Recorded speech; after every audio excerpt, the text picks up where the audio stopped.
Hay un misterio en el centro de todas las tradiciones, un punto de quiebre entre lo visible y lo invisible, entre la carne y el símbolo, entre la historia y el mito. Ese misterio ha tenido muchos nombres: Noxis, Pleroma, Espíritu, conciencia ampliada, pero quizás uno de los más extraños y resonantes es el nombre de Abraxas. Hoy en el séptimo laberinto cruzamos un umbral, dejamos atrás las certezas de la mente cartesiana, las seguridades del mundo moderno y racional, para adentrarnos en una geografía interior donde la conciencia se expande, se multiplica, se desdobla y nos enfrenta a lo sagrado. Nuestro invitado no es un autor convencional. Diego Rodolfo Viegas es un explorador de los límites, un cartógrafo de lo invisible, un pensador que ha sabido entretejer con una erudición extraña, casi chamánica, la antropología, la arqueología visionaria, la filosofía esotérica y la mística comparada. Diego Rodolfo Viegas es abogado, ensayista y antropólogo argentino, pionero en Latinoamérica de la antropología transpersonal o de la conciencia. Se ha especializado en epistemologías del sur y dirige la cátedra Etnografía del Conocimiento. Ha realizado extensos trabajos de campo con pueblos originarios de México, Perú, Argentina y el Tíbet, practicando una observación involucrante en contextos rituales con plantas maestras. Es autor de libros fundamentales como Ayahuasca, Medicina del Alma, Transpersonalismo y Decolonialidad, Los Espíritus del Aire y Abraxas. Dirige el Centro de Estudios en Antropología del Conocimiento y la Conciencia, CEACCET, y la revista Huaypo-Nem. Fue asesor del documental Testigo de Otro Mundo y cofundador de la Fundación Mesa Verde. Participa en el programa y canal La Grieta de lo Increado, difundiendo su enfoque integrador entre ciencia, mística y cultura. Con él hablaremos de Abraxas, un libro que no se limita a analizar, sino que nos lanza directamente a la experiencia, que abre portales entre los estados ampliados de conciencia y las formas artísticas, religiosas y visionarias de culturas ancestrales que dejaron su huella en piedras, templos y sueños. Hablaremos del simbolismo de Teotihuacán, de los hombres jaguar, de los murales extáticos, del alma vegetal del Amazonas y del trance del arte rupestre en Tasil. Pero también hablaremos de lo que esos pueblos buscaban, un reencuentro con lo luminoso, con una totalidad que integrara lo luminoso y lo oscuro, lo masculino y lo femenino, lo sagrado y lo cotidiano. Prepárense para atravesar el umbral. Esta conversación no es solo una entrevista, es una invocación, un mapa, una advertencia y una llave. No prometemos respuesta, no las hay, pero sí la posibilidad de una experiencia que, como diría Abraxas, lo incluye todo: lo divino, lo demoníaco, lo real, lo visionario, lo terrestre y lo aéreo. Bienvenido, Diego Rodolfo Viegas, al séptimo laberinto. Comenzamos. El séptimo laberinto.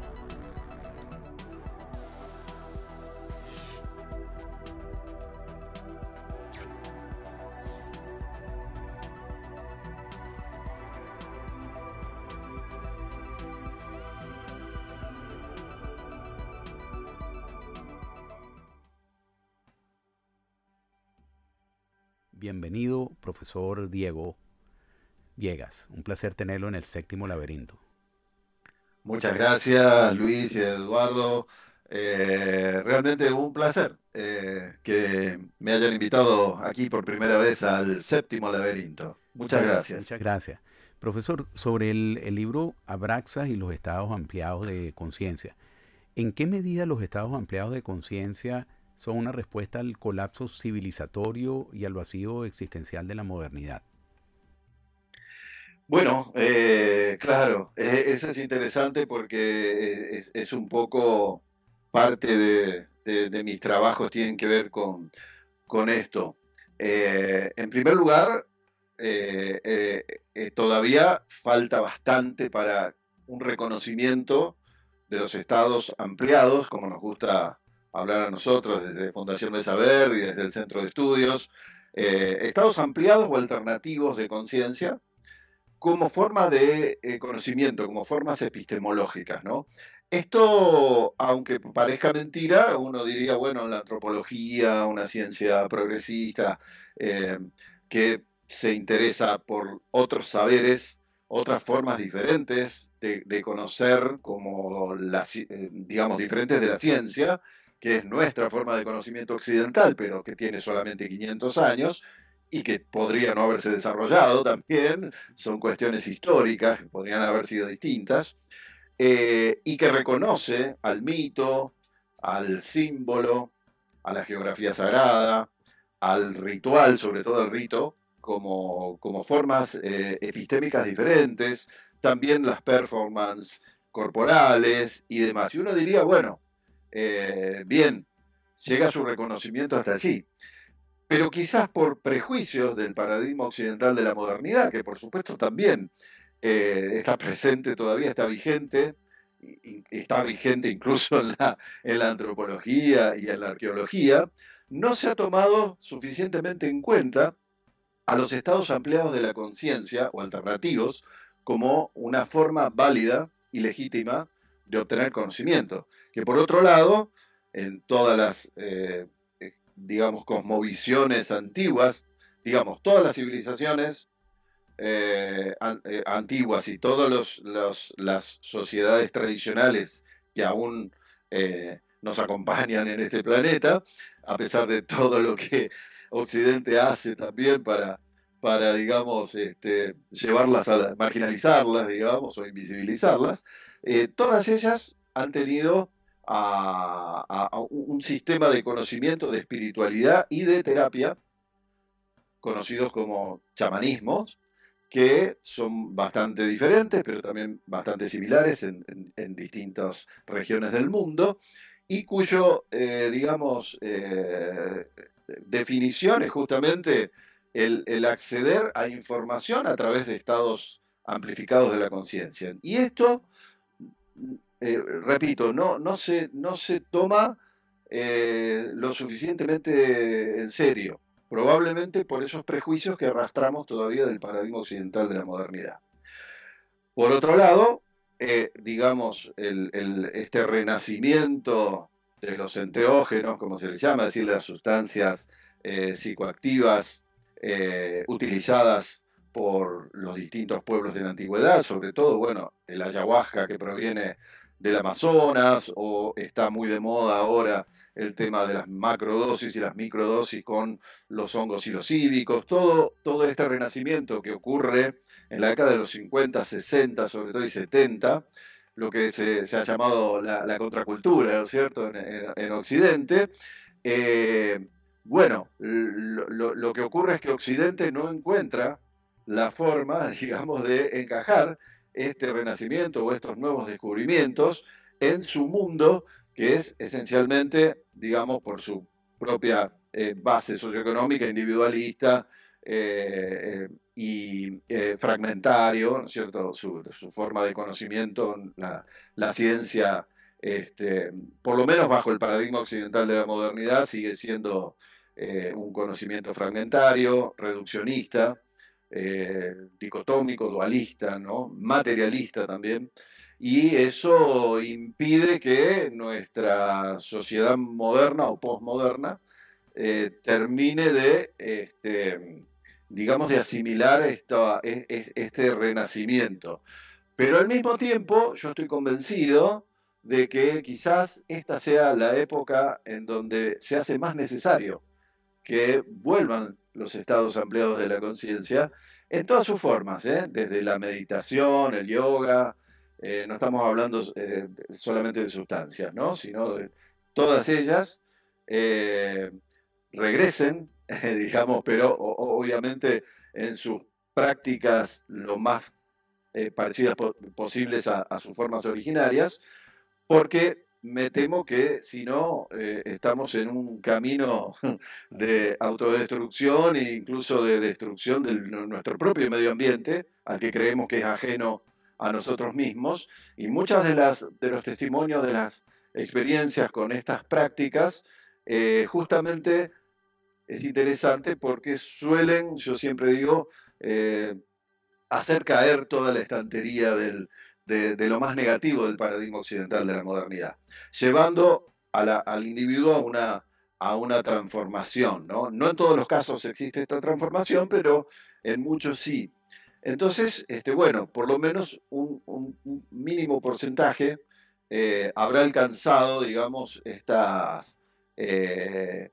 transformación que supone justamente, al menos, la caída de muchos de los presupuestos equivocados de este paradigma positivista que todavía sigue vigente, ¿no? Entonces, es necesario, creo que sí, eh, producirá una transformación que cambie el sistema, quién lo sabe, en lo inmediato, por supuesto que no, pero al menos desde mi lugar, desde mi pequeño lugar en la universidad, aquí estamos empujando la antropología de la conciencia que se ocupa de estas cosas, ¿no? Así es. Bienvenido, profesor Griega. Muchas gracias, Luis. Tenía una pregunta, pero ya son dos preguntas después de su intervención. La primera tiene que ver con Abraxas. Eh, yo interpreté el Abraxas como la totalidad del ser humano y vi que habían otras interpretaciones que tenían que ver con algo pasajero como que si fuera una transformación. ¿En dónde estamos en ese caso? ¿Cuál es su opinión? En primer lugar, y en segundo lugar, me llamó mucho la atención cuando usted habla del volver hacia una especie de era de acuario de un momento que ya vivimos, en un momento por los años 60. ¿Es posible que eso sea con una mayor formación y una mayor experiencia? Porque hablamos de Abraxas en los orígenes de la conciencia. Ujú. Llegamos a un periodo que el profesor indica cuando ya está presente en la historia de la humanidad el racionalismo, se avanza, se abandona todas esas prácticas que nos hacían ir a otros estados de conciencia.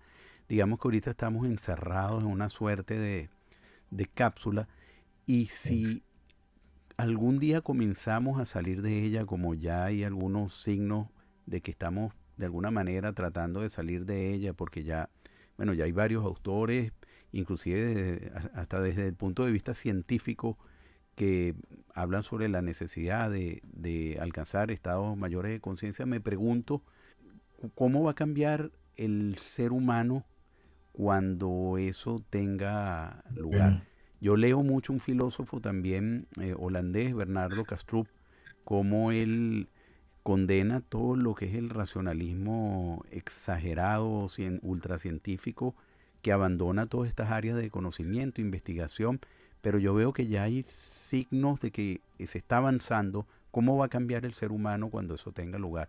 Complementando lo que Luis preguntaba hace un minuto.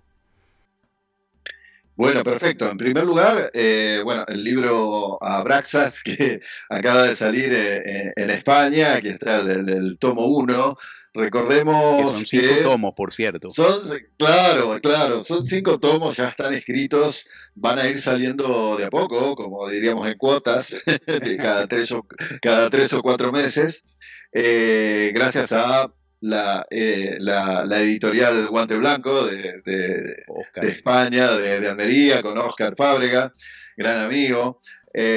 Bueno, que obviamente vamos a ir dosificando toda esta información a partir de los distintos tomos, ¿no? En Abraxas 1 solamente llegamos a el arte, o sea, lo que queremos tratar de demostrar es que las prácticas de la conciencia, es decir, las prácticas de estados amplificados, alternativos de conciencia, han estado atrás de prácticamente de la cultura humana, es decir, atrás de la génesis del arte, la génesis de la medicina, o sea, por supuesto la medicina en su forma original y primitiva, de la religión o la espiritualidad, más, hasta incluso de ciertas prácticas de combate y demás, ¿no? Entonces, para demostrar eso, se hizo necesario, digamos, 5 tomos, en los cuales en este primero estamos hablando del arte rupestre y la génesis del arte rupestre a partir de las experiencias de estados ampliados de conciencia que tuvieron los pueblos originarios. Luego, en el capítulo 2 todo lo que tiene que ver con los grandes templos y los grandes centros de procesiones en los periodos iniciales de América, como por ejemplo Teotihuacán en México, Chavin-de-Huántar en el Perú, San Agustín en Colombia, la Rinconada y todo lo que es la cultura de la Aguada aquí en la Argentina. Claro, Tiwanaku en Bolivia, por supuesto, donde vemos que está plagado de información y de evidencias de que todos esos grandes templos, esas grandes civilizaciones, tuvieron detrás de su cultura justamente el uso de diferentes prácticas de estados ampliados de la conciencia. Después, en el capítulo 3, comenzamos con los chamanismos con énfasis no en sustancia, sino con énfasis en los sueños lúcidos. Los sueños lúcidos, los sueños interpersonales y los sueños transpersonales, que ni siquiera están reconocidos por la psicología ortodoxa en Occidente, ¿no? Entonces, después en el segundo tomo vamos a seguir avanzando y justamente en el 2, supongo que va a salir este año, probablemente alrededor del mes de octubre, donde vamos a hablar de los orígenes de la filosofía, que, digamos, a partir del siglo XIX se creó, se inventó un mito, sobre todo los intelectuales de Alemania, de que la filosofía era originariamente de Grecia y tenía que ver con el racionalismo y la intelectualidad, y resulta que la filosofía nace en realidad en Egipto, en el antiguo Egipto, y tenía mucho más que ver con justamente tener experiencias de tipo meditativo, contemplativo, inclusive probablemente el uso de sustancias también, para ingresar en estados alternativos de conciencia y obtener información desde allí. Y el capítulo 5, ya estamos hablando, en capítulo 5 y 6, estamos hablando de los grandes cultos mistéricos en el Mediterráneo y en el Medio Oriente, y del gnosticismo cristiano, entre otras cosas. Dentro de las diferentes sectas gnósticas, que en realidad el cristianismo surge, aparentemente el cristianismo original era el gnóstico, después obviamente ganan los literalistas y tratan de borrar justamente el gnosticismo como una herejía, y hay muchas evidencias también de que el cristianismo gnóstico, en diferentes iniciaciones, cada vez más profundas, de sus iniciados, digamos, por supuesto que también entraban, usaban diferentes prácticas, hoy están un poco envueltas en el misterio, pero para ingresar a esos estados no ordinarios de conciencia, tanto arquetipales, para llegar a lo que hoy diríamos esa dimensión arquetipal, como a la dimensión de la no dualidad. Y ahí aparece una secta en particular, los basilidianos, que eran liderados por un tal Basílides, estamos hablando del siglo I, y que es el que abogaba por una deidad que él llamaba Abraxas. Abraxas representa la totalidad, como bien Luis tú decías, es decir, y esa es la idea que intento tomar, es decir, llegar a esa dimensión de la no dualidad, de la totalidad, donde incluso el mal y el bien, o es la unidad de todos los opuestos complementarios, es por lo menos la idea abstracta, digamos, de Dios que puedo yo llegar a tener, ¿no? No la idea antropomorfizada de un señor con barba que está tirando rayos tipo Zeus en una nube, ¿no? Eso, por supuesto, que es una idea popular, digamos, pero Dios en realidad no es varón ni mujer, es ambas cosas, ¿no? Más parecido a la idea mexica de Ometeotl, ¿no? El señora dual, ¿no? Es toda la reunión de todos los opuestos complementarios. De hecho, esta idea de Abraxas, del gnosticismo, la toma Carl Gustav Jung, el fundador de la psicología analítica junguiana, ¿no? Y después, bueno, muchos otros autores, incluso algunos esoteristas, actualizando este viejo concepto. Entonces, de ahí la idea de Abraxas para titular a este libro, o a esta serie de libros, que lo que va a intentar es abarcar todas, seguramente me habrán quedado muchas cosas afuera, pero abarcar todas las prácticas de la conciencia detrás de los orígenes de la cultura, es decir, en todos los momentos históricos y en la mayor parte de las regiones del planeta. Y respecto a la segunda pregunta que tenía que ver con ese regreso, ese retorno de esa era. Bueno, yo sigo mucho, hablando de filosofía que mencionaba Eduardo, sigo mucho a los filósofos decoloniales. Uno de ellos, Enrique Dussel, argentino-mexicano, nos habla de la transmodernidad.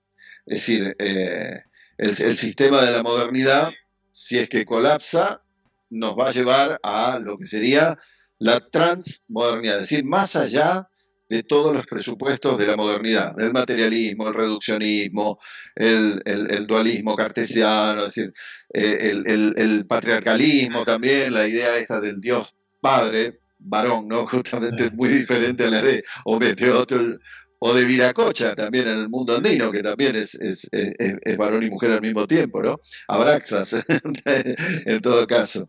Y en ese sentido, trato de conciliar el giro decolonial con lo que es la filosofía transpersonal, es decir, la psicología transpersonal, la ecología profunda y la antropología de la conciencia,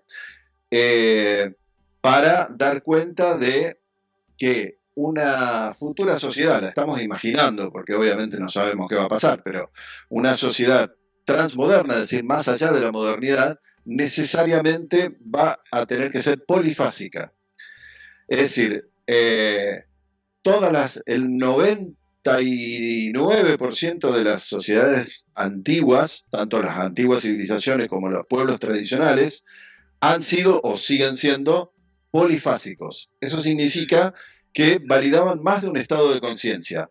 Por ejemplo, los tibetanos validan tanto el estado de vigilia, que es el que estamos ahora nosotros hablando, como también el sueño, le dan mucha importancia al tema de los sueños, y sobre todo los sueños lúcidos, y el uso de los sueños, es decir, prácticas de sueños lúcidos, el yoga de los sueños, por ejemplo, también en el hinduismo, y los estados de meditación, las infinitas escuelas de meditación que existen, el Vipassana, las superiores que son las que buscan el estado de no dualidad y demás, ¿no? La naturaleza de la mente. O podemos poner el ejemplo también de los indígenas amazónicos. Toda la Amazonía occidental tenemos la conjunción y la integración, incluso con instituciones y funciones dentro de su propia cultura, que reúnen la conciencia de vigilia, que es la que estamos ahora, el sueño, la oniromancia y también los estados no ordinarios provocados, por ejemplo, por esta bebida, esta medicina conocida como ayahuasca. Entonces, parece que Occidente es la única cultura que se volvió monofásica, sobre todo a partir de la condena de estas mujeres herboristas, que fueron las últimas chamanas en Europa, y que fueron prácticamente exterminadas por lo que hoy conocemos históricamente como la caza de brujas, que no eran brujas, eran mujeres que conocían de psicología autóctona, que conocían de herboristería, que sabían, por ejemplo, aplicar hierbas, por ejemplo, o medicinas para evitar nacimientos, digamos, o también abortivas, y todo eso no podía ser tolerado por este incipiente capitalismo mercantilista, que es el que empieza a surgir en esa época, por la división territorial y por la monarquía, digamos, los poderes de la época, ¿no? Entonces, fue una guerra básicamente contra la mujer, que se dio a finales, digamos, de la Edad Media y sobre todo en la Edad Moderna, ¿no? Que creemos que es supuestamente esa edad de la razón y demás, y sin embargo todavía se seguían matando mujeres con la acusación de brujería, ¿no? Entonces ahí en Europa se termina, digamos, la conexión con Abraxa, por así decirlo, o podemos decir la conexión con el reino de lo transpersonal, que es tan necesaria para no volverse neurótico. Y entonces toda la modernidad, que no es más que la ampliación de Europa colonizando el resto del planeta, es decir, imponiendo también su pedagogía, su educación, sus jerarquías moderno-coloniales, terminan por llevar esa cuestión monofásica prácticamente a todo el planeta. En el medio se produce incluso un combate, podemos decir, una invisibilización y una persecución contra todos los otros saberes que se expresan a través de estados amplificados de conciencia y que, por supuesto, eran considerados como no válidos, ¿no? Por la ciencia occidental.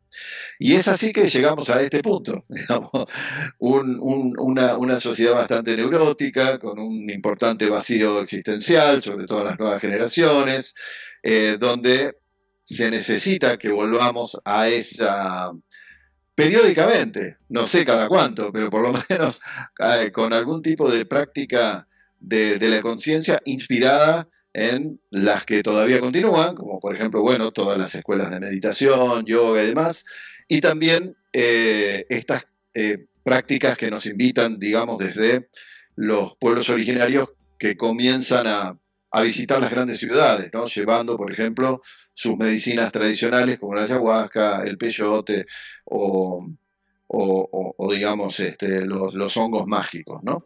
Entonces, pero claro, la dificultad es que esta difusión, digamos, salen de alguna manera de estas culturas que, que siempre, digamos, que nunca abandonaron la conexión con el reino de lo transpersonal, de alguna u otra forma, Con lo que usted llama inteligencia natural también. o la inteligencia natural, sí, y nosotros parece que estamos empeñados en otra dirección.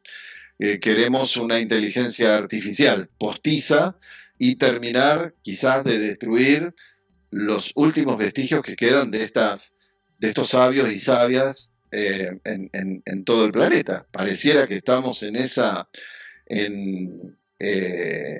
salvo excepciones, por supuesto, que tú, Eduardo, también lo mencionabas, pero digamos, en general parece que Occidente sigue ese camino, ¿no?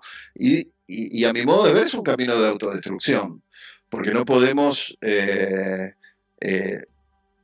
necesitamos conectar con la naturaleza, con la inteligencia natural, con esa conciencia, con mayúsculas, que en definitiva es la única realidad posible. Todo lo demás son distintos estados de la mente y el único estado real es el de la conciencia con mayúscula, que los tibetanos llaman Kunshi, la naturaleza de la mente, la base de todo.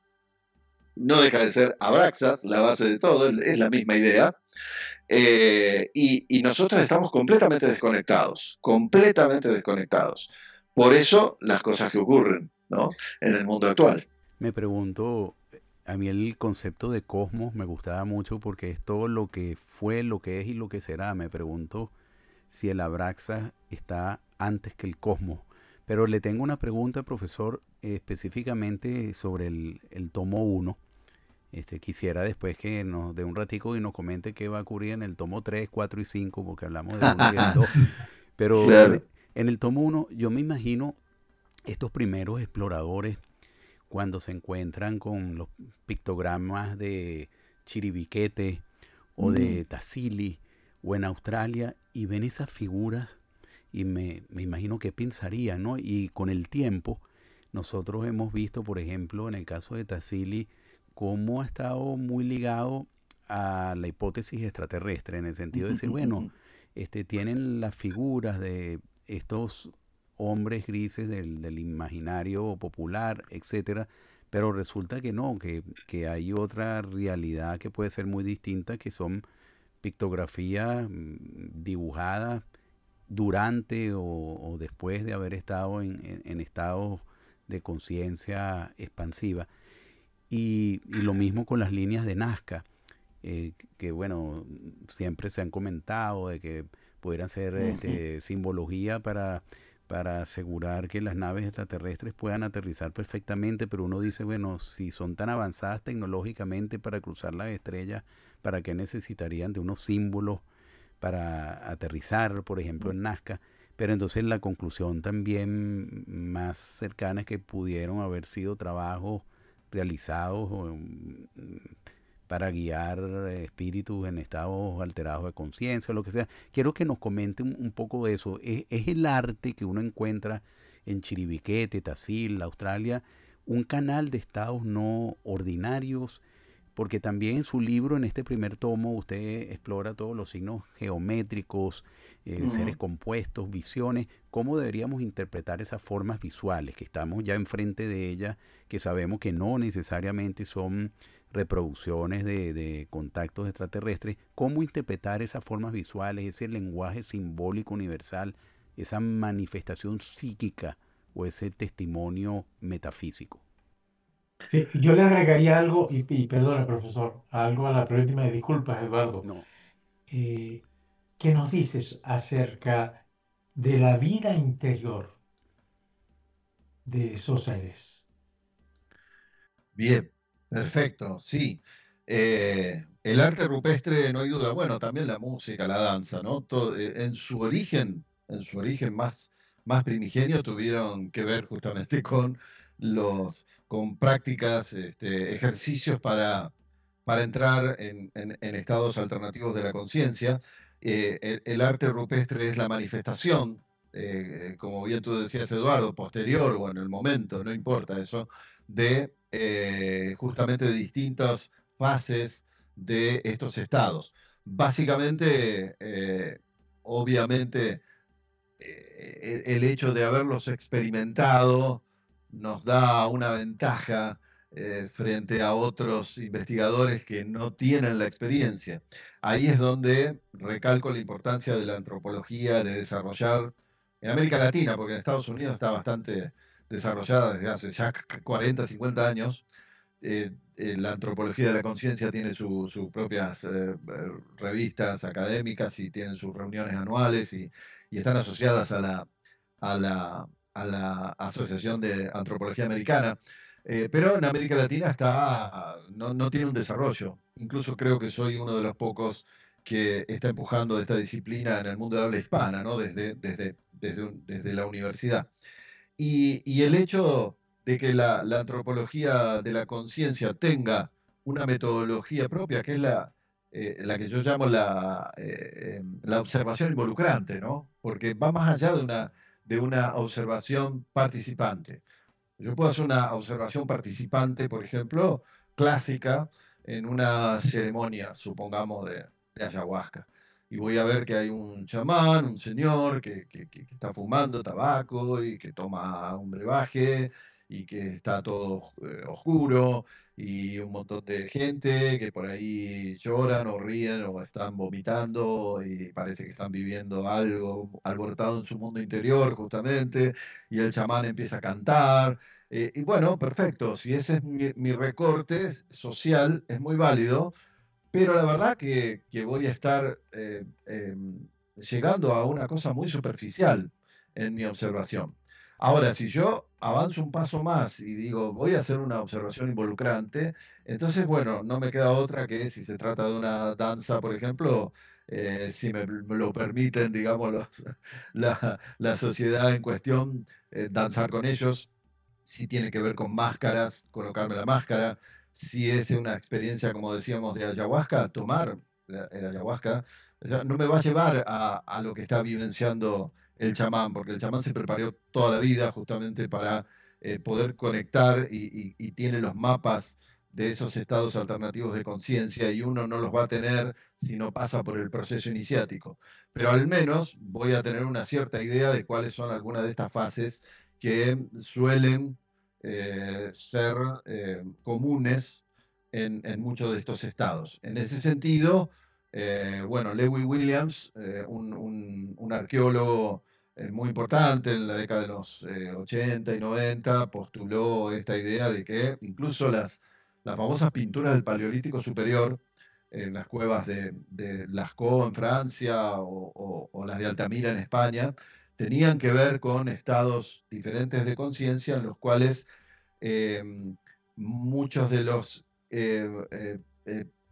pictogramas o los grabados que no se podían comprender del todo cuando la mayor parte de los investigadores no tenían la experiencia, justamente personal, vivencial, y entonces, bueno, aparecen todos estos fosfenos, los puntos, las rayas en zigzag, digamos, las parrillas, y después cómo estos se transforman más bien en animales como un poco esquemáticos, y de pronto por ahí ya sí aparecen los animales, los bisontes, digamos, con un realismo taxonómico muy importante. Entonces, bueno, ahí es la propuesta de que se trata de las diferentes fases por las que se transita un estado ampliado de la conciencia, donde en laboratorio, por ejemplo, por ejemplo, inducción y estimulación de los lóbulos temporales, se ha logrado que cualquier persona, digamos, eh, tenga, digamos, estas visiones de puntos luminosos, fosfenos, bueno, en distintas, que son bastante similares, también en pinturas rupestres del sudoeste norteamericano, en el área meridional andina, o sea, y que son las que se vivencian muchas veces, tanto en laboratorio como en experiencias chamánicas, los famosos puntos, rayas en zigzag, parrillas, etcétera, ¿no? Entonces, estas figuras geométricas que son las que aparecen en una primera fase, en una segunda fase el cerebro trata de interpretar de acuerdo a su contexto cultural, y entonces aparece ya una conceptualización de estas figuras geométricas, y finalmente también en una tercera fase de más profundidad, directamente la aparición de imágenes. Y cuando hablamos de imágenes, hablamos incluso de los guanchinas en Australia, que por su parecido con de alguna forma, por sus ojos enormes, no tienen boca, tienen una nariz así apenas esquematizada, digamos, sus cabezas que parecen calvas, se parecen mucho, obvio, a, a Los la grises. imaginería de los grises, de la ufología, pero en realidad no podemos hacer esa interpretación porque tenemos que interpretar desde el punto de vista de los nativos, ¿no? Y ellos dicen que esos son los espíritus creadores, son los espíritus que crearon la humanidad, la Vía Láctea, el cielo, la tierra, los pozos de agua, y que luego de concluir con esa creación, siguen existiendo, viven en ese otro plano que ellos llaman el mundo del ensueño, que no deja de ser Abraxas también, o sea, el mundo es el orden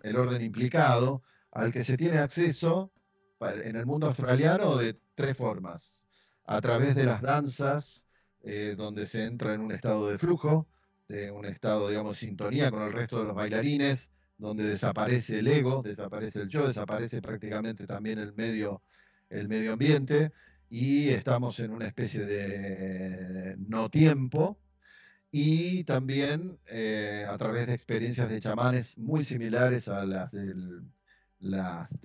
experiencias fuera del cuerpo, como le llamamos en Occidente, y ahí se tiene acceso, digamos, a ese mundo, el mundo del ensueño, como le llaman los aborígenes australianos.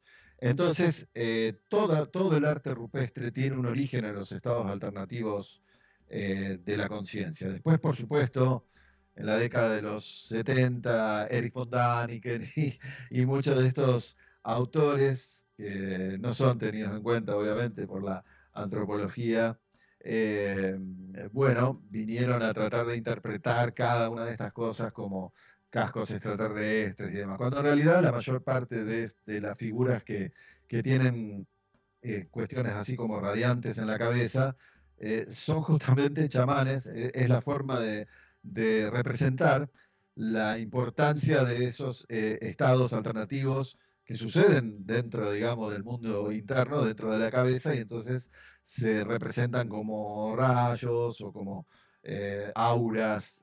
Los guanchinas también tienen como auras, colores en sus cabezas, ¿no?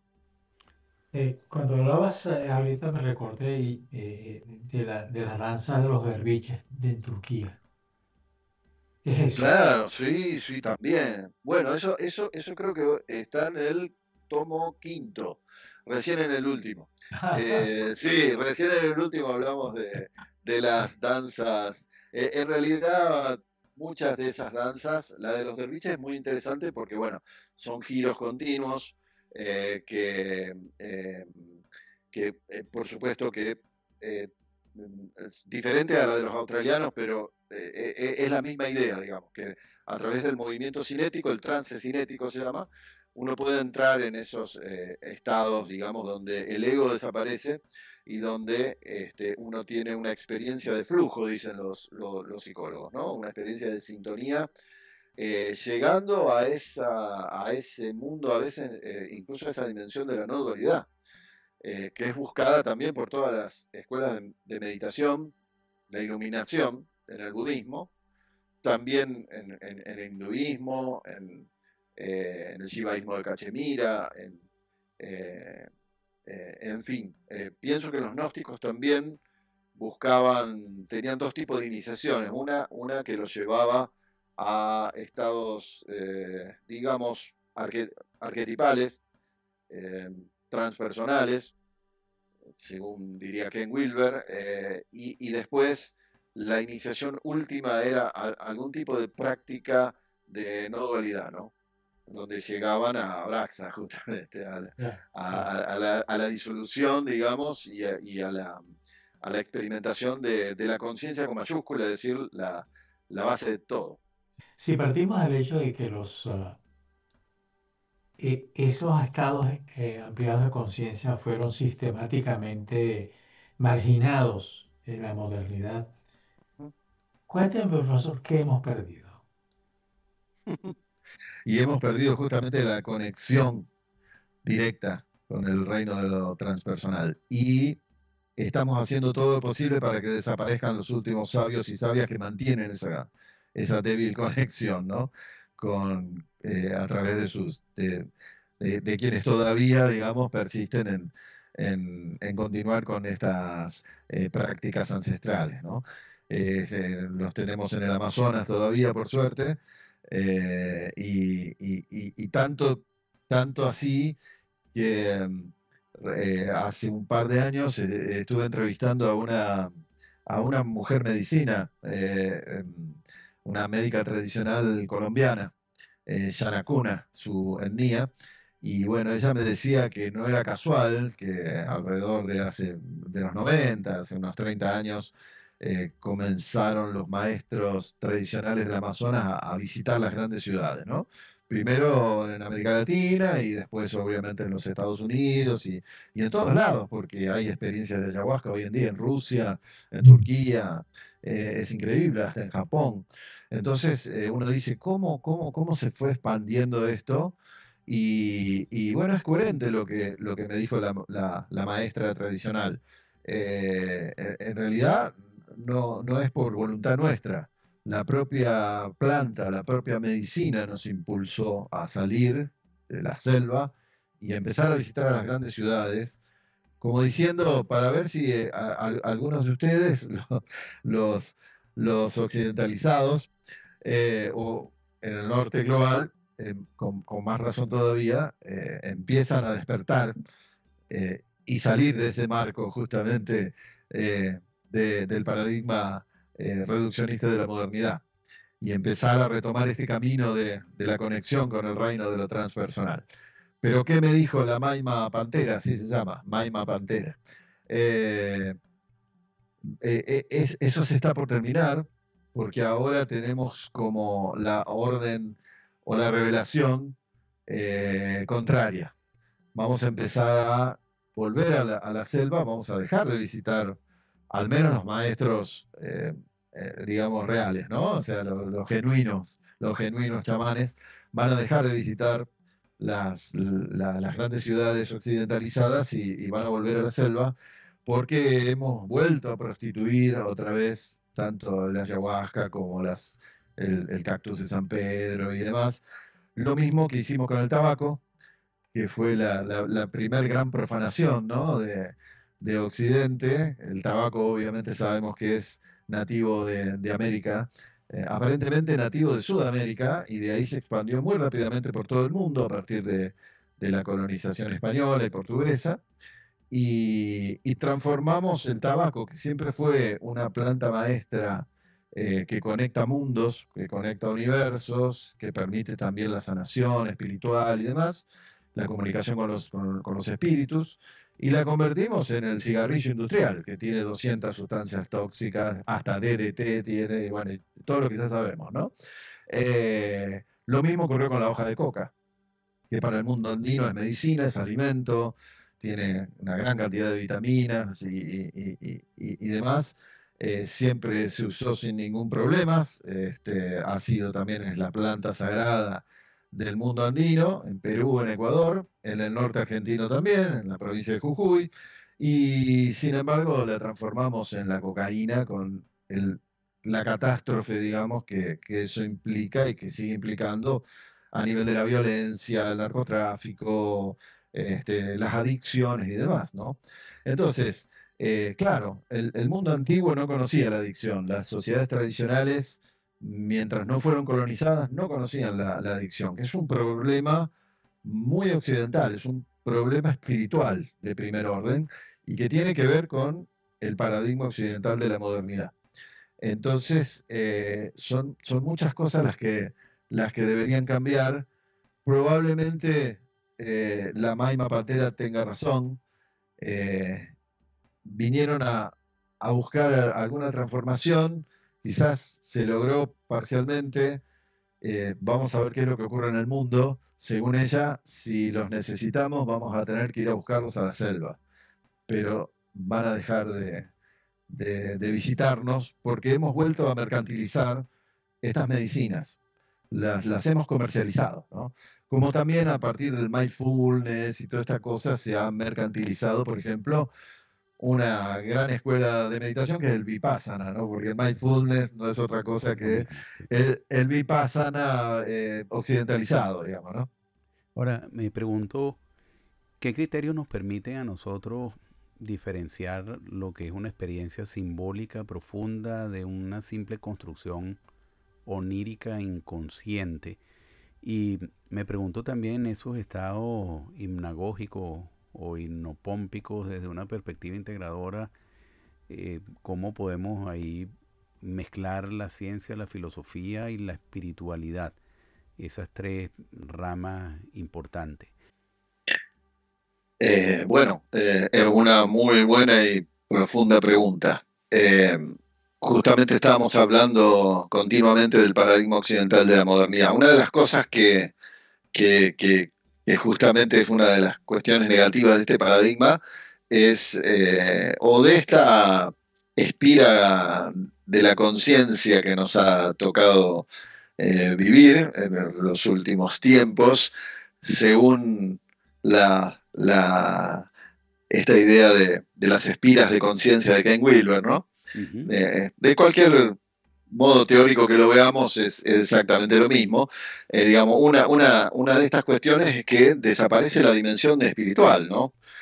A partir del materialismo exagerado y el racionalismo, en lugar de la racionalidad, el racionalismo, que es un fundamentalismo también, hemos perdido, digamos, esa dimensión. Entonces, todo se reduce de alguna manera a la dimensión somática o a la dimensión psicológica y se pierde la espiritual.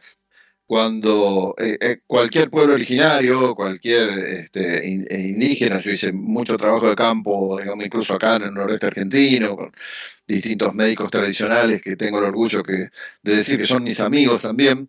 Algunos han fallecido, por ejemplo, don Antonio Muñoz Díaz, Shipibo Conibo del Amazonas peruano, o don Héctor Sarmiento, que era un indígena chorote del norte de nuestro país, gran amigo. Todos ellos siempre dicen lo mismo, que la enfermedad, por ejemplo, tiene su origen más profundo en el mundo espiritual. Después, bueno, también puede florecer, digamos, en el mundo psicológico y termina por impactar en el cuerpo, en el soma. Entonces, ellos lo que buscan a través de sus terapias, que siempre tienen que ver con algún estado ampliado de la conciencia, sea que induzcan al paciente a ese estado, o que ellos, para poder, digamos, encontrar la información necesaria para el diagnóstico, se someten, digamos, a ese, se autosometen, digamos, algún tipo de práctica de la conciencia. Entonces, en cualquiera de esos casos, dicen que buscan resolver las cuestiones a partir del fondo y no de la superficie, es decir, van a la dimensión espiritual. Para nosotros no existe, para Occidente, para la universidad. Recuerden que vengo del mundo académico, donde, por ejemplo, incluso en mi escuela de antropología, no tengo ningún problema en decirlo, hablamos de estas cosas, pero al lado mío todo el resto de las materias y de los profesores o están enmarcados dentro de una filosofía positivista o dentro de estructuralista o lo que sea, dentro de lo que sería un materialismo dialéctico, un materialismo histórico. Entonces, ambas ideologías de la modernidad, ¿no? Entonces, en ese sentido, para un médico tradicional es fácil darse cuenta cuando estamos en la dimensión simplemente somática, cuando estamos en una dimensión mental, es decir, que hay una construcción quizás de nuestra propia psique, y cuando aparece realmente el reino de lo espiritual. Un maestro tradicional me contaba, me lo explicaba de esta forma, ¿no? Para que uno lo pudiese comprender. Supongamos que hay en el pasado hay un asesinato, digamos, una persona asesina a otra, entonces tenemos el espíritu o el alma del asesino, tenemos el espíritu o alma de la persona que fue asesinada, pero en el hecho, en el hecho de sangre, en el impacto emocional y en el hecho mismo de esa situación, se produce o nace algo que podríamos llamar un espíritu del asesinato, por decirlo de alguna manera. Eso, según este médico tradicional, se puede transmitir incluso a través de generaciones. Por ejemplo, un nieto de aquel asesino, quizás el nieto, por supuesto, no tiene nada que ver, nunca se enteró de ese hecho del pasado, pero de pronto aflora un tipo de enfermedad que llamaríamos transgeneracional. Eso es muy común en las cosmovisiones de todos los pueblos originarios. Recientemente se comienza a estudiar, o dentro de lo que sería alguna psicología alternativa con esto de las constelaciones familiares y demás, se empieza a hablar de la epigenética y demás, pero dentro de lo que es el contexto occidental todavía muy marginal. Sin embargo, para los pueblos originarios esto es de lo más común, ¿no? Y ahí tenemos, claro, ahí tenemos un espíritu que se traslada, vamos a decirlo de alguna manera, como un egregor y aparece una enfermedad. Esa enfermedad, para un médico tradicional experimentado, sabe que no es puramente somática y sabe que no es mental. En particular, esa es espiritual. Entonces, ahí un poco creo que puedo responderte acerca de estas tres dimensiones, que por supuesto no están separadas. Solo para un análisis la hemos separado, pero todo es una integralidad. El ser humano es una integralidad. Entonces, somos también cultura, somos sociedad. Y una enfermedad es no solamente psicosomática, sino también puede ser psicoespiritual y al mismo tiempo también es social y cultural, ¿no? Entonces, de hecho, hay enfermedades culturales que están en el DSM, el manual, digamos, de los psiquiatras, que aparecen con ese nombre, ¿no? Que solamente se dan en algunas culturas y no, por ejemplo, en Occidente. Entonces, determinados ataques de pánico, que no son ataques de pánico, sino que tienen sus propios nombres y su propia catalogación en las culturas a donde surgen estas enfermedades. Por ejemplo, el susto, que es una enfermedad que se da en toda América Latina, sobre todo en el mundo andino, en el Amazonas, creo que también sí, en Mesoamérica también. el mal de ojos y este tipo de cosas, ¿no? Que siempre han tratado los médicos populares o los médicos tradicionales. Ahí está, o sea, somos una integralidad. El problema es que la cultura occidental desplazó la dimensión espiritual, como desplazó también el mundo natural, como nos desplazó también incluso internamente, ¿no? Entonces, estamos completamente fragmentados y por eso me parece interesante el regreso de algunas de estas prácticas en la medida en que también se sirvan como integradoras y transformadoras, porque si no tampoco alcanzarían para ese cambio que estamos hablando, ¿no? Profesor Viega, ¿se puede hablar de saber visionario? Saber visionario, qué lindo, me gusta, sí, sí, claro que sí, sí. Claro, cuando hablamos antes de estados amplificados de la conciencia como modo epistémico, estamos hablando de eso, es un saber visionario, sí. Y me gusta que uses ese término porque no hablamos de estados alterados. Se habrá dado cuenta ya nuestro público de que nunca mencionamos la palabra estados alterados. Es que la alteración supone, digamos, una asociación con una patología, ¿no? Es muy de la psiquiatría. Y un chamán no está loco, un chamán visiona. Lo que nos ocurre en una experiencia de hongo, de ayahuasca, de San Pedro, de meditación, de frío, calor extremo, el temazcal, por ejemplo, de danzas cinéticas y demás, lo que nos ocurre es un estado visionario, pero no es un estado patológico, no es un estado alterado. No, la alteración se da en los casos patológicos. La gente que tiene una enfermedad mental y generalmente esquizofrénicos y demás que son tomados, digamos, los psicóticos, mejor dicho, que son tomados por esa visión. En el caso de una práctica de la conciencia,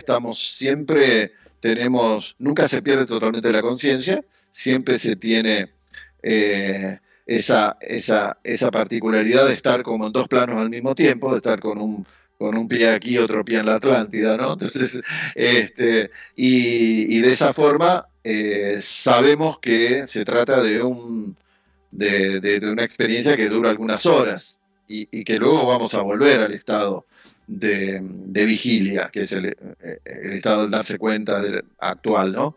Que en el electroencefalograma es básicamente el estado beta, ¿no?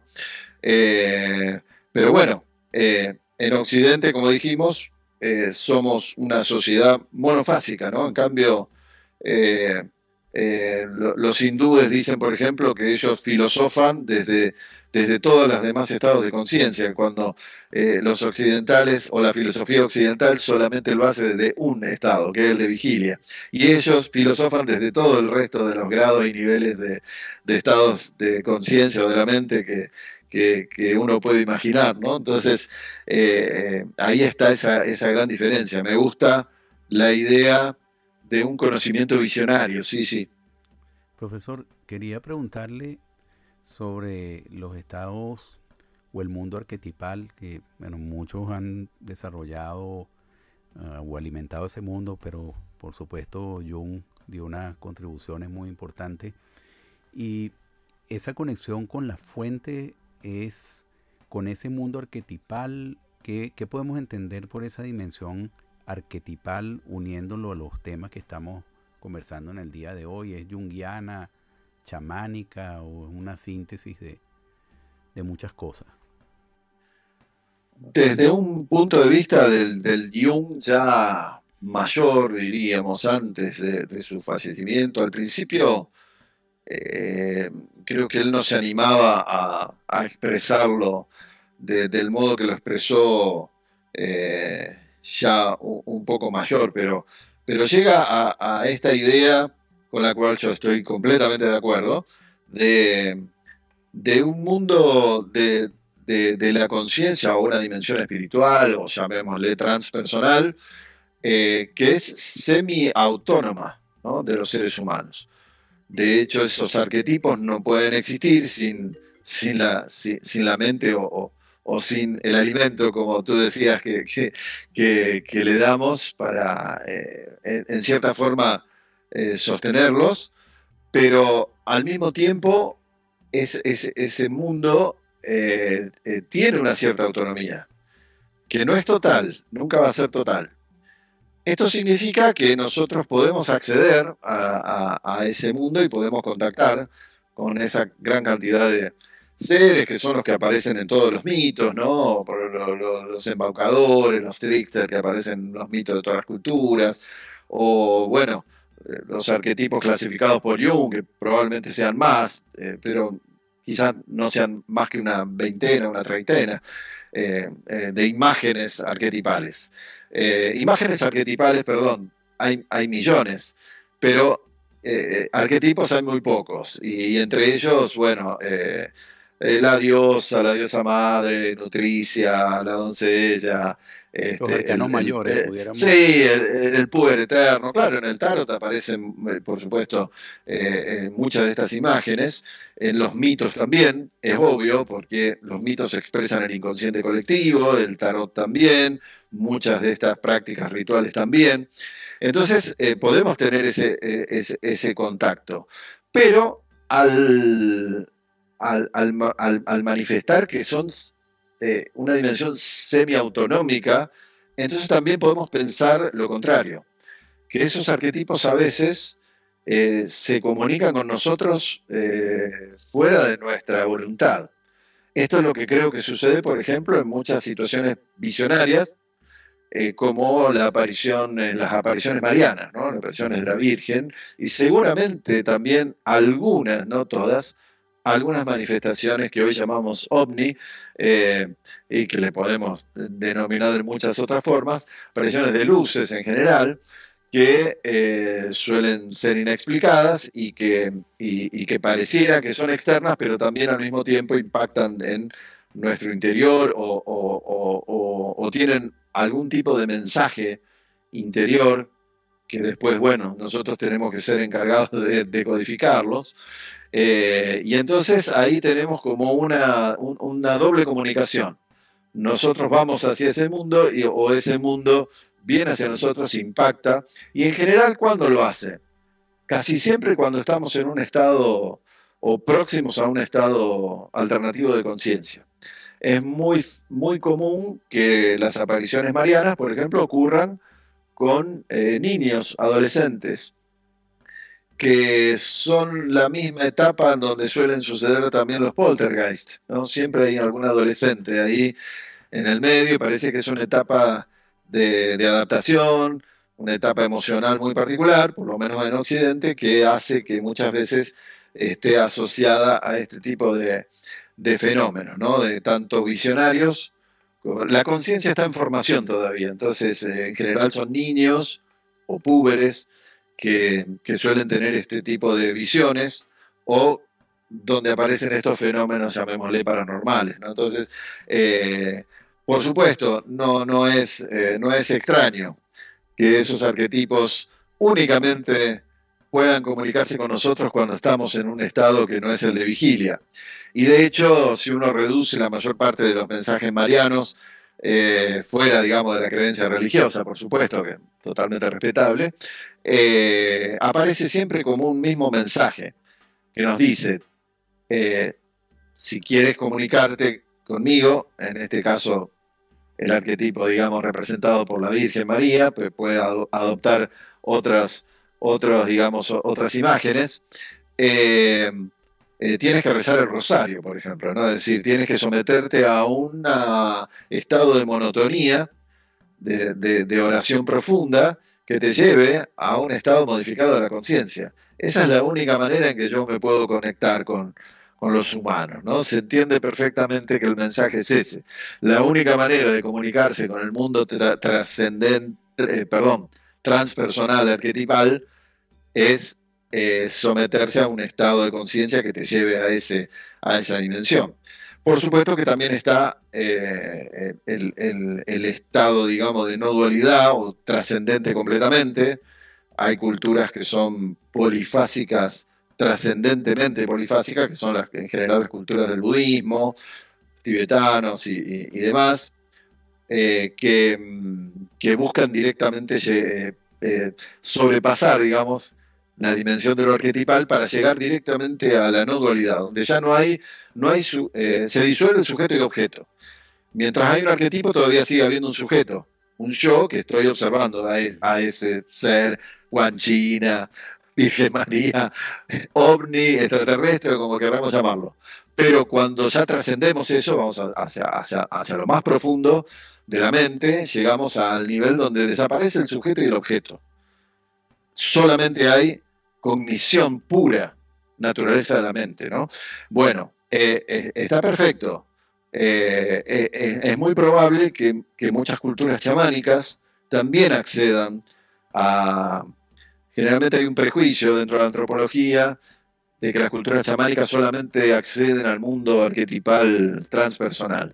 Y sin embargo, no existiría el concepto de Ometeotl o de Viracocha si no hubo algunos chamanes que llegaron más allá y que pudieron acceder a la dimensión de la no dualidad. De esto estoy convencido. Claro. Hay cosas que en esta conversación tan rica, que efectivamente es una conversación absolutamente rica, me fue inevitable hacer un paseo, por ejemplo, por una persona, un profesor alemán a quien nosotros entrevistamos, hizo trabajo con Carlos Castañeda, si te acuerdas. Y ¿te acuerdas, Eduardo? Sí.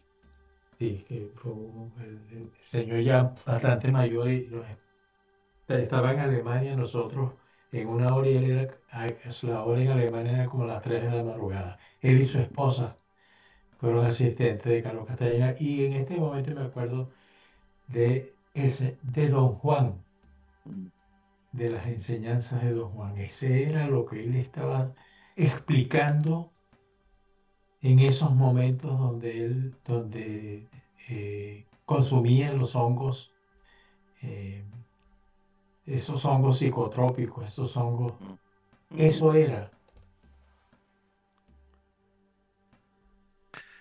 Tengo que decir, lamento que por ahí mucha gente seguramente es muy devota de Carlos Castaneda, pero dentro del ámbito de la antropología académica obviamente se lo tiene completamente marginado, porque es verdad que Castaneda era antropólogo, se había recibido en la UCLA, en Estados Unidos, él era peruano de origen, nació en Cajamarca, pero el personaje de Don Juan, básicamente se sabe hoy día que fue una invención, una especie de, de- de- de personaje que detrás fue compuesto a partir de muchos otros chamanes que él conoció.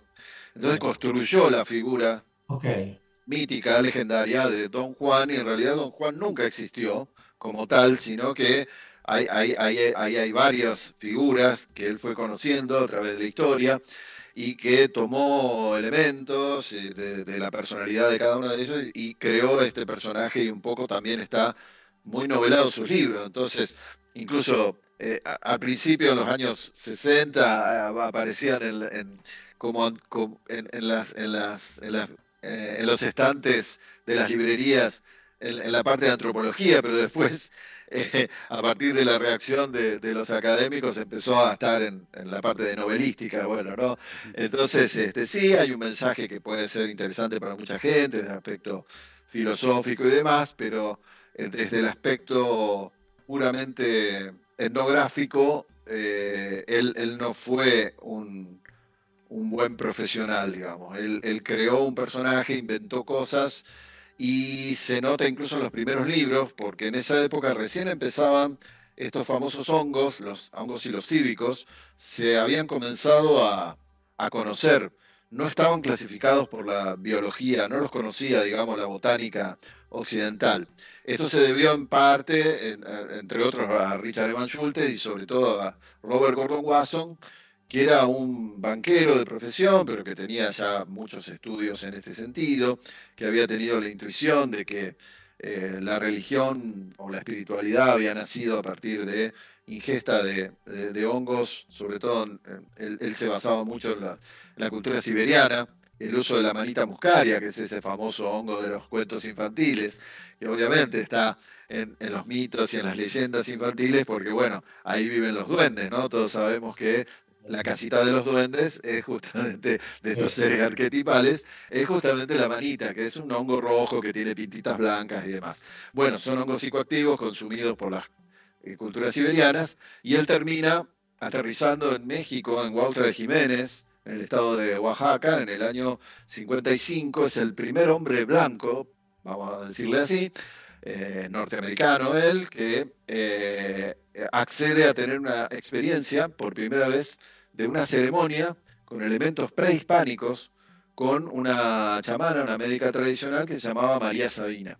Entonces él escribe en el 57 un artículo que fue un boom en la revista Life. Entonces ahí se produce todo este renacimiento, todos los hippies de los años 60 van a Huautla de Jiménez, pobre María Sabina incluso termina presa durante un tiempo, es todo una cosa de locos, y se empieza también el estudio botánico, y entonces se clasifican estos hongos y se empieza a estudiar el elemento químico, digamos, la sustancia, digamos, que está detrás de ellos, es la psilocibina y la psilocina y la psilocibina, que, bueno, son de alguna manera descubiertos por este famoso químico eh, Albert Hoffman, que fue el creador del LSD.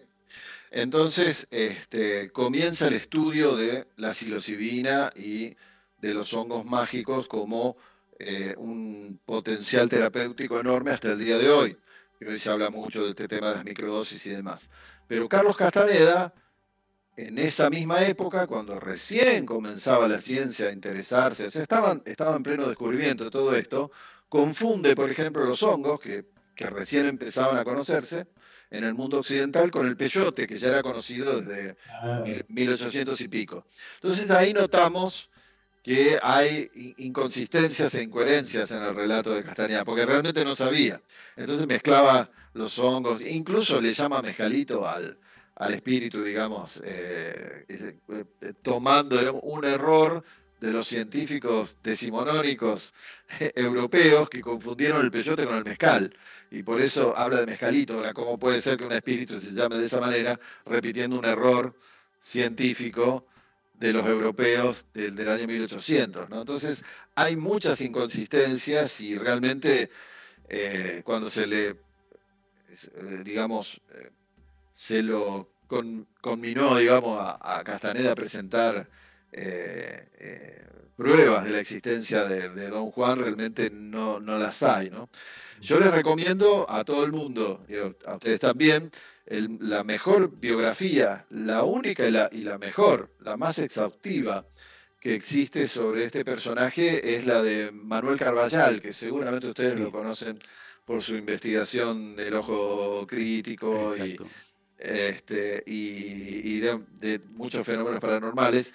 Bueno, él se tomó un trabajo increíble para reconstruir toda la vida real, ¿no? Que no termina bien. Bueno, él, por supuesto, termina viviendo con unas mujeres, con una cuestión así, pero bueno, no nos vamos a meter en ese tema, lean en la biografía. Él era muy tóxico y justamente le hizo creer a mucha gente que él iba a desaparecer, digamos, que como que se iba a ir directamente al mundo espiritual, de forma directa, como si fuese en el Dzogchen se habla de, del, de la disolución en cuerpo arcoíris, ¿no? De desaparecer del mundo material, y bueno, no ocurrió eso, todos sabemos que murió de cáncer. Una de esas señoritas con las que vivió su último tiempo se suicidó en el desierto.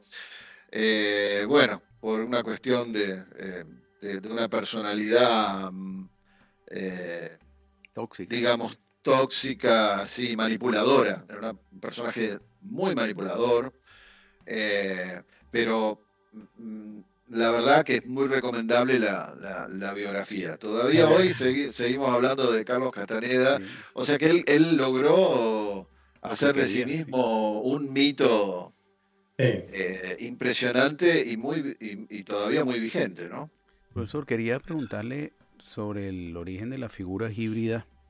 En una oportunidad yo tuve un sueño muy lúcido en el cual, claro, uno cuenta estas cosas, entonces a veces la gente las toma a broma, pero yo me sentía un leopardo en todo el sentido de la palabra que me impresionó cuando me desperté, porque sentía que podía tener los movimientos, los sonidos guturales del leopardo y me desperté.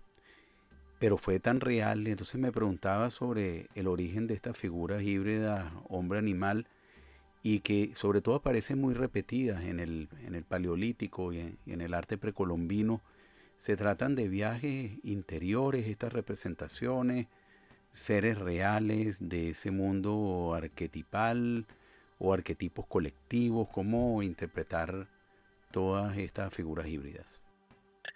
Bueno, te voy a contar también, ya que me has dado el pie, mi primera experiencia con ayahuasca fue a mis 27 años más o menos. Eh, yo no sabía nada, porque aquí en Argentina, por supuesto, todo el mundo sabe, no somos un país amazónico, o sea, no es parte de nuestra cultura. Entonces, es muy poco lo que se sabía, incluso, bueno, en ese momento Internet era muy nuevo, había pocas páginas sobre eso, recuerdo muy poco. Habíamos leído algo de Josep María Fericla, famoso etnopsicólogo catalán, especialista en el tema, pero no mucho más, unas cuestiones muy superficiales. En aquel momento yo soy abogado también, no estaba recientemente recibido, no había soñado nunca con transformarme en antropólogo.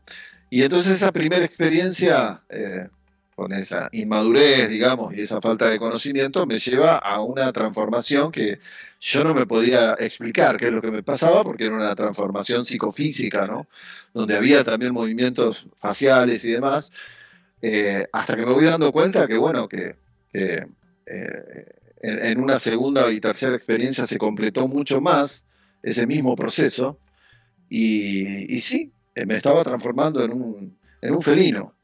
Eh, la, la idea era que se trataba de un jaguar, porque si esta planta viene del Amazonas, entonces debería tratarse de un jaguar, pero en todo caso era una transformación en felino, ¿no? En aquel momento yo no sabía que una de las distintas formas en que estos estados ampliados de la conciencia trabajan, una de muchas, eh, es, es que te puede pasar que te transformes en un animal, un vegetal y demás. Es más, hace muy poco tiempo, entrevistando nuestro podcast La Grieta de lo Increado, que lo invito también a la Por gente favor, sí. a asomarse a la Grieta de lo Increado, en nuestro canal de YouTube.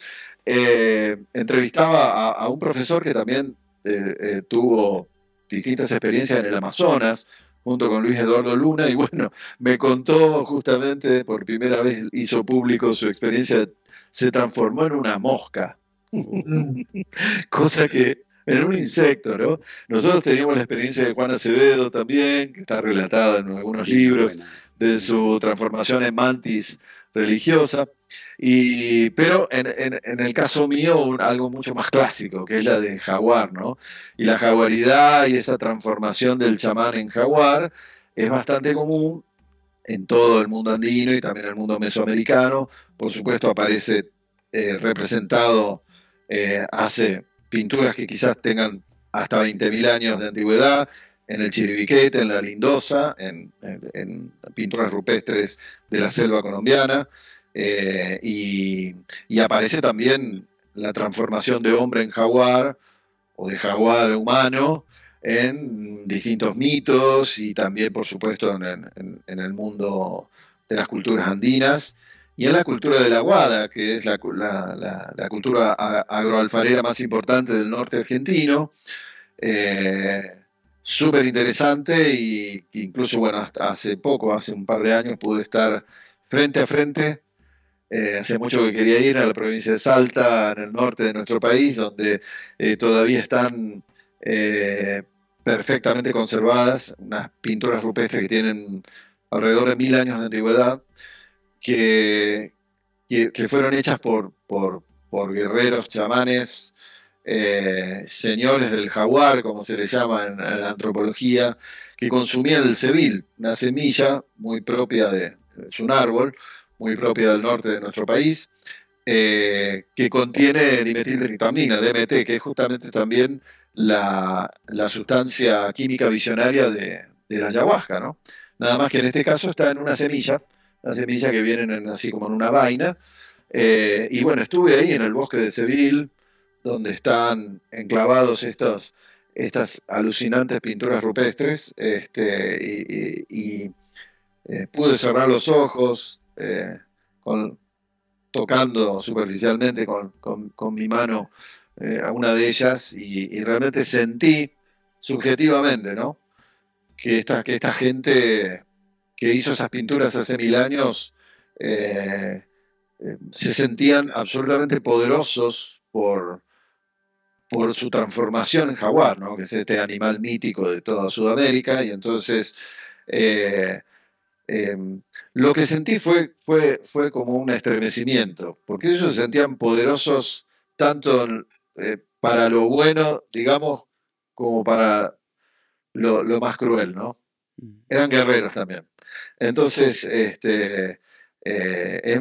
muy probable que ellos se sintiesen empoderados y por eso aparece esta representaciones de jaguares humanos o humanos.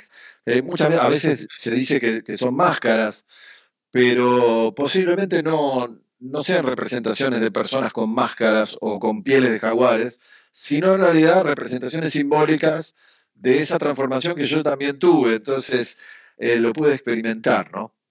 Y en varias ocasiones me ocurrió en experiencias, por ejemplo, una que recuerdo muy vívidamente hace muchos años en Perú, eh, cuando tomé por primera vez San Pedro con un chamán peruano de la costa norte del Perú, el maestro Ombayek, que lamentablemente falleció hace un par de años, y me ocurrió algo muy interesante. En un momento en que se estaba alborotando un poco todo ahí, y yo no suelo tener imágenes visionarias, bueno, el San Pedro tampoco provoca visiones, sino que más bien son cuestiones ideacionales, como un dialogismo interior y demás, pero en ese momento, frente a lo que es le llaman la mesada del San Pedro, donde el maestro curandero de la costa norte del Perú ubica todos sus objetos de poder, eh, eh, aparentemente había como una especie de intrusión, llamémosle espiritual, negativa, y ahí lo que me ocurrió inmediatamente fue que me transformé involuntariamente en un jaguar y mostrando los dientes y todo esto, ¿no? Y esta cuestión, digamos, como señalabas en tu sueño lúcido, digamos, de sentir incluso las La mandíbulas y morfología, sí. la morfología y todo eso. Y lo que estaba haciendo era rechazando o defendiéndome. O de alguna manera este arquetipo del jaguar tomó mi cuerpo y mi psiquis y estaba, digamos, rechazando de alguna manera como una especie de guardián, como una especie de ser tutelar, digamos, un alter ego, estaba rechazando esa intrusión, ¿no? Entonces, son experiencias que a uno lo han llevado a tomar en serio, digamos, yo siempre digo, incluso a mis alumnos de antropología, muchas veces la antropología no ha tomado verdaderamente en serio, más que como sí, relatos de mitos y leyendas y demás. Y resulta que muchos de esos mitos tienen, o leyendas o relatos, tienen en el fondo una vivencia real que se ha tenido hace miles de años, ¿no? Hace cientos de años. Y esas experiencias, esas observaciones involucrantes, como yo les digo, me fueron llevando a tomar cada vez más en serio ese mundo, digamos, espiritual, ¿no? ¿Dónde comienza el camino visionario? Qué pregunta. Yo creo que eso es para cada quien diferente. Eh, no es para cualquier persona, por ejemplo, los enteógenos, y tampoco para cualquier momento de la vida. De hecho, como experiencia personal, uno pasó por una cierta fascinación al principio, le ocurre a todo el mundo, ¿no? Después uno empieza a tener experiencias que obviamente afectan, digamos, a la, a la cuestión más de lo interno, y uno hace un poco de terapia, si se quiere. Pues lo ideal es continuar la cuestión con algún terapeuta formal. Yo no lo hice, tengo muchos amigos terapeutas, pero decidí ese camino, digamos, más en solitario. Y, y obviamente uno va teniendo experiencias, pero cada vez con el paso de los años se van haciendo cada vez más distanciadas unas de otras, ¿no? Ahora, por ejemplo, hace bastante tiempo que no, no participo en ninguna ceremonia con enteógenos, por ejemplo, pero de pronto para alguna persona la meditación puede ser eh, mucho más fácil y llevadero. Para otro puede ser el yoga, no es mi caso porque la verdad que no me muevo mucho, no hago mucho deporte, no, entonces mis movimientos son muy toscos, me costaría bastante adaptarme a esa práctica, pero para alguna gente a lo mejor con más flexibilidad que yo, el yoga puede ser su práctica, digamos, que realmente le asiente bien, ¿no? Para otros puede ser el calor extremo. Yo el temazcal, tengo un par de experiencias de temazcal y no lo volvería a hacer. Y tuve una experiencia fantástica que está relatada en mi libro Antropología Transpersonal del año 2016, eh, que tuvo respuestas con una claridad que no la tuve nunca ni con ayahuasca o con hongos. O sea, las respuestas vinieron, las revelaciones mentales vinieron con una contundencia y una claridad, una transparencia. Y sin embargo, por ejemplo, para mí el calor extremo es demasiado fuerte, demasiado insoportable. Y para otra persona a lo mejor pasar por la experiencia de ayahuasca donde hay vómitos, donde es normal que uno vomite, que uno no se sienta bien por momentos y demás, es parte de la integralidad de esa experiencia, porque uno sabe además qué emociones está vomitando y además se está limpiando internamente. Por eso le llaman la purga, es una limpieza espiritual, fundamentalmente, pero también psicológica y física. Y para algunas personas a lo mejor eso es insoportable. Y yo prefiero eso, pasar por eso, al calor extremo, por ejemplo. Entonces, hay diversas prácticas. Para algunos puede ser la danza, eh, que los lleve para otros la contemplación profunda, la oración profunda, si a lo mejor es religioso. Entonces, creo que para cada cual existirá una práctica que les sienta mejor que otras. Lo importante es que si elige una práctica, que sea, que sea seriamente, digamos. Que no se haga individualmente, que se haga en algún grupo que contenga. Si es una ceremonia chamánica, que sea con un chamán en lo posible. Y si no es posible, con un médico tradicional indígena, que sea con algún guía, un facilitador, pero que sea un profesional de la psicología o de la psiquiatría, que a su vez tenga mucha experiencia en esas prácticas, ¿no? Eso es lo recomendable. Siempre ver los lugares, si en esos lugares las experiencias son con 50 personas y es una cosa absolutamente fácilmente de ver que es absolutamente comercial y mercantilista, mejor no ir ahí, mejor ir a donde se manejan las ceremonias con pocas personas. Y lo mismo si uno elige un camino de meditación, por ejemplo. En mi caso, hace 5 años que comencé, al principio por curiosidad, porque conocía mucho las experiencias chamánicas, pero no tenía mucha idea acerca de la meditación, y como antropólogo de la conciencia tenemos que un poco transitar 3, 4, 5 formas de prácticas, digamos, más o menos, ¿no? aunque sabemos que seriamente cada una de esas prácticas a uno le lleva una vida entera, si realmente lo tomamos en serio, pero como antropólogo de la conciencia, más o menos hay que estar ahí aunque sea con una mínima experiencia en cada práctica o en algunas prácticas. Y bueno, en el caso de la meditación empecé por curiosidad y terminé por ya tener una práctica sostenida de 5 años de Dzogchen, ¿no? Y bueno, obviamente tuve son prácticas secretas, digamos, entonces uno debe, digamos, tomar refugio con un gurú, con un maestro. Y tuve la suerte de conocer un maestro que después fue reconocido en el exterior como Rizin. Rizin es una especie de monje laico, digamos, que ha llegado a realmente a tener la experiencia de la naturaleza de la mente, ¿no? Y que puede mantener en cierta forma esa conciencia fuera de la sentada, digamos, lo que sería la meditación formal.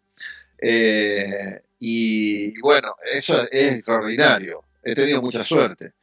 No todo el mundo va a tener esa suerte. Pero si elige ese camino, tiene la suerte que sea con un maestro reconocido. Eh, y, y, y, que la práctica sea cotidiana, digamos. Yo no practico todos los días, siempre digo soy muy mal meditador, pero al menos una vez por semana si lo intentamos. Y al menos tuve una vez en todos estos 5 años, también tuve un retiro espiritual en la oscuridad, 4 días en la oscuridad, total, con prácticamente ayuno, con muy poca alimentación, pero dentro de lo que es el marco también del Bon, que es la religiosidad previa a la llegada del budismo en el Tíbet, ¿no? Entonces, en ese sentido, bueno, si uno no tiene esa suerte, bueno, pero tratar de que siempre sea con un maestro o una maestra dentro de esa disciplina que elija y que lo tome en serio.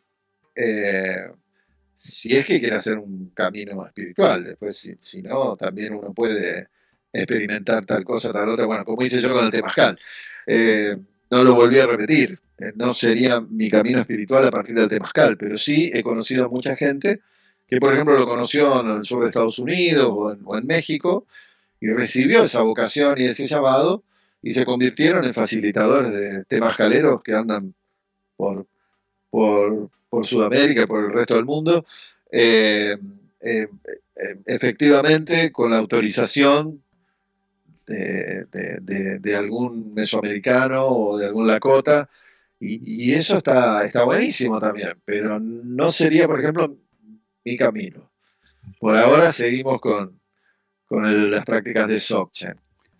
Pero quería preguntarle sobre estos templos andinos como Chavín, Tiwanaku, San Agustín. ¿Por qué podemos afirmar afirmar o suponer que pudieran ser verdaderos portales de la conciencia? ¿Hay alguna evidencia más allá de lo simbólico que son los estados ampliados de la conciencia?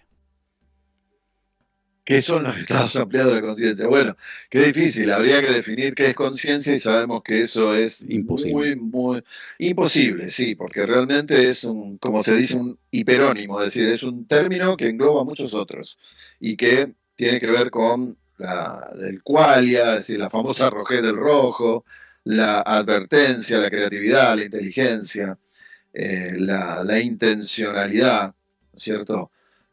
Hay dos formas, que sería el darse cuenta, la advertencia, y esa sería la forma de la conciencia fenoménica, pero después también está, perdón, sería esa la más representacional, y después está la fenoménica, que es la autoadvertencia. Por eso nosotros somos Homo sapiens sapiens, porque somos el hombre que sabe y sabe que sabe, porque tiene conciencia de sí mismo, tiene autoconciencia. Entonces, eso es lo máximo que podemos llegar a aproximarnos a lo que es una definición de conciencia que es muy difícil porque involucra aspectos neurofísicos, antropológicos, filosóficos, psicológicos, ¿no? Ahora, quizás sea más fácil definir un estado ampliado de la conciencia o alternativo de la conciencia, que es justamente la mayor parte del tiempo la pasamos en este estado de conciencia que llamamos de vigilia, ¿no? Que en el electroencefalograma, decíamos, son mayormente el estado beta. Pero en realidad, durante la vida cotidiana pasamos por muchos niveles y grados de conciencia diferentes. Puede ser un estado de ensoñación, a veces yo siempre digo, cuando estamos esperando el bus, el colectivo, decimos acá en Argentina, el ómnibus, y tarda en llegar, o el tren, qué sé yo, y tarda en llegar, y entonces de pronto perdimos noción del tiempo por unos instantes nada más. Y cuando volvemos a tener el instante de volver a la advertencia, de darnos cuenta, ya tenemos el tren encima o ya tenemos el colectivo ahí. Entonces, ¿dónde estuvimos durante ese tiempo? Es como un rapto que, no sé, nuestra mente se fugó, no estuvo. Bueno, continuamente fluctuamos por muchos niveles de conciencia que pueden pasar por ensoñaciones, a veces por estar, digamos, en un estado casi meditativo durante el día, ¿no? Y por supuesto, todas las noches, todos los seres humanos, es así, la compartimos todos, nos sumimos en el sueño, que es un estado no ordinario de la conciencia en el que nos sumimos todas las noches. Con sueños o sin sueños, muchas veces no nos acordamos de los sueños, siempre los tenemos, es la parte de las imágenes que se dan con el movimiento rápido de los ojos, pero ese es un estado no ordinario. Pero también hay muchos otros grados y niveles que se obtienen a partir de sustancias psicoactivas, a partir de, como decíamos, de meditación, de prácticas psicocorporales, el yoga, el frío y el calor extremo, el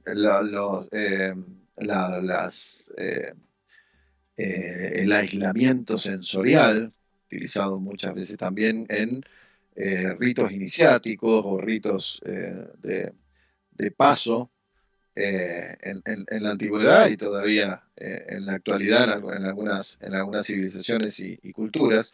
Y en general, lo que define al estado no ordinario es que se dan otras pautas, se superponen a las pautas que estamos acostumbrados, que es en el estado de vigilia, nuevas pautas visuales, auditivas, temporales, el tiempo, la percepción del tiempo se modifica, emocionales, etcétera, ¿no? Entonces, por ahí a lo mejor en una experiencia enteogénica, chamánica, lo que para nosotros es una eternidad y queremos desesperadamente salir, para alguien externo, desde el tiempo del reloj, dice, no, si pasó nada más que media hora.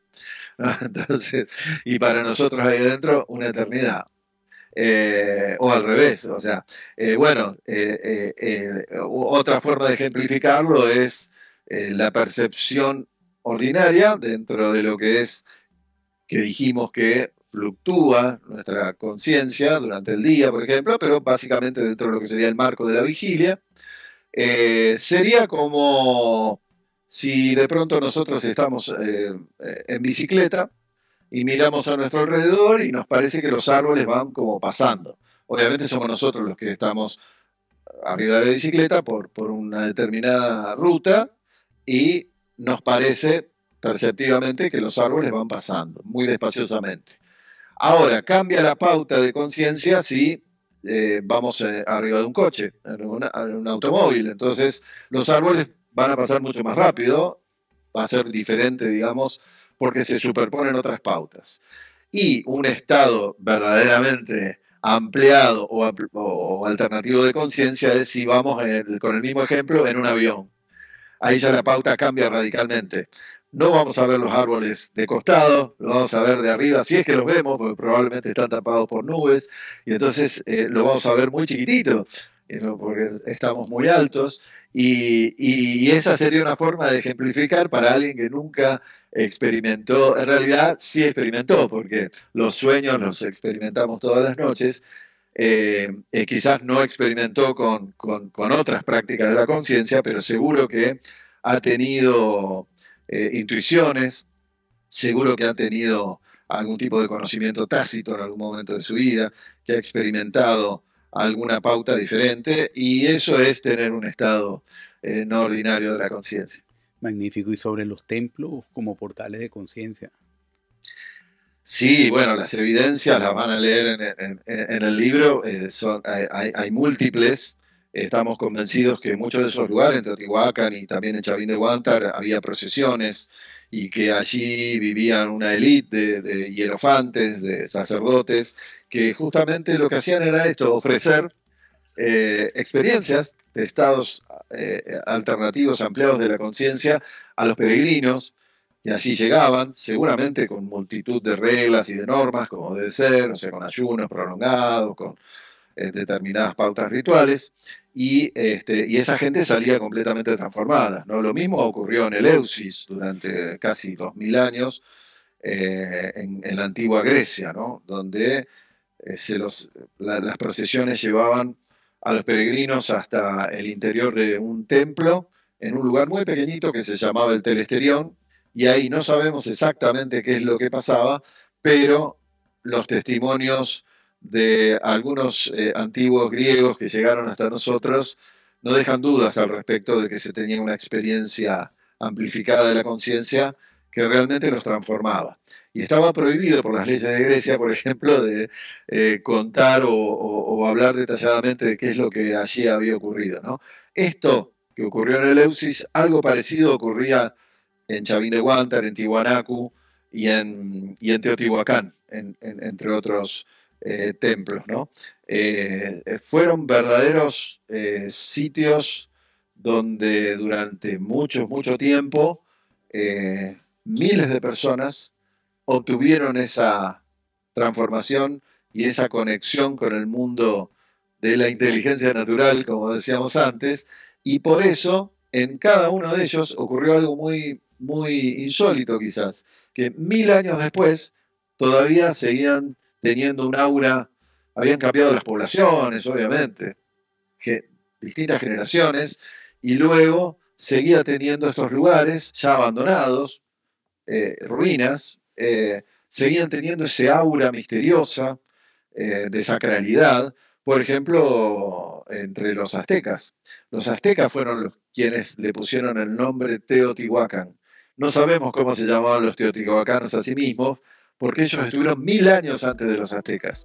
Cuando llegan los aztecas a ese lugar, todavía ese lugar seguía teniendo un aura de sacralidad, de que allí había ocurrido algo muy importante, y habían pasado 1000 años, y Teotihuacán significa, en mexica, el lugar a donde los hombres se convierten en dioses. ¿De qué otro modo, sino a través de un estado amplificado de la conciencia, los hombres se convierten en dioses? Profesor, bueno, ha sido un inmenso placer haber conversado con usted sobre este tema y esperamos contar de nuevo en una próxima oportunidad. Fue un honor, profesor. Me quedo realmente satisfecho de haber conversado con una persona como usted. Muchísimas gracias para mí, Eduardo Luis, ha sido un placer, lo disfruté muchísimo, espero que nuestro público también, y si no, bueno, paciencia, pero creo que ha sido una entrevista fenomenal, yo le he pasado muy bien. Y espero sí que podamos hacer otra con los espíritus del aire, ¿no? Ese. Es buena esa, es una buena idea, así que... Hoy no hemos escuchado solo conceptos, hemos sido tocados por una forma de conocimiento que no se impone, sino que se susurra, que no busca respuestas definitivas, sino preguntas más vastas. Nos llevamos el eco de Abraxas, esa fuerza que une luz y sombra, y la extraña certeza de que hay otras realidades latiendo a la espera de ser vistas, sentidas y honradas.